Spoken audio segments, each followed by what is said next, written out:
Hello बच्चों, let's see this question and here this question say why did Europeans flee to America in 19th century? Explain. Question आपसे बोल रहा है कि क्यों यूरोप के लोग अमेरिका की ओर फ्ली करे, मतलब अमेरिका की ओर का उन्होंने रुख किया 19th सेंचुरी के टाइम पीरियड में। क्यों यूरोप के लोग अमेरिका जा रहे थे भाग भाग के? तो बहुत सारे रीज़न थे। 19th century was the period of turmoil. Europe के लिए 19th सेंचुरी का पीरियड जो है वो एक टर्मोइल का पीरियड था। टर्मोइल का मतलब होता है उथल पुथल वाला दौर था। During this time period many Europeans flee to America because number 1 until the 19th century power and hunger were the common in Europe.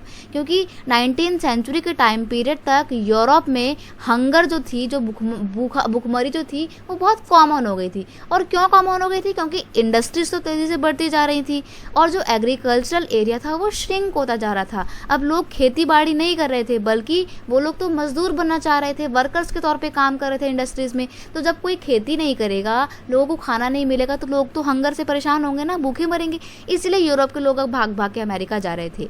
Cities were crowded. अब जनसंख्या बढ़ती जा रही थी, बहुत तेजी से बढ़ती जा रही थी, स्पेशली सिटीज में। क्यों? क्योंकि जो खेती करने वाले गाँव के लोग थे अब वो भी अपनी एग्रीकल्चरल एक्टिविटीज़ को छोड़कर कहाँ पे आ रहे थे? सिटीज़ में आ रहे थे, शहरों में आ रहे थे। अब जब सभी लोग शहरों की ओर आ जाएंगे तो वहाँ पे क्राउड पड़ेगी ना। मुंबई इसका बहुत बेस्ट एग्जांपल है। जितने भी वर्कर्स होते हैं वो भाग भाग के कहाँ जाते हैं? मुंबई में जाते हैं। उनको लगता है कि मुंबई में उनको अच्छी जॉब मिलेगी, अच्छा पैसा है, लेकिन मुंबई में फिर उनको स्लम एरिया में रहना पड़ता है। And deadly disease world wide spread, और वहाँ पर बीमारियाँ बहुत तेज़ी से फैलती हैं। प्लेग का जो इशू था, जो यूरोप में प्लेग की बीमारी फैली थी, वो सिटीज़ बहुत ज़्यादा ओवर क्राउडेड थी, उसकी वजह से और तेज़ी से फैली थी। ठीक है, तो इस वजह से यूरोप के लोग अब परेशान होने लगे थे अपने ही शहरों में।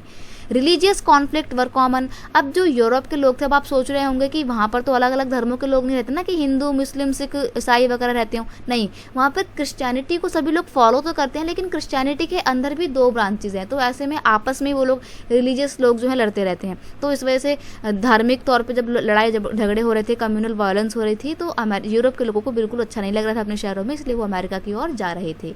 नेक्स्ट है to gain more profit Europeans establish their control over plantation area of America. Hence cotton and sugar were growing for the European market.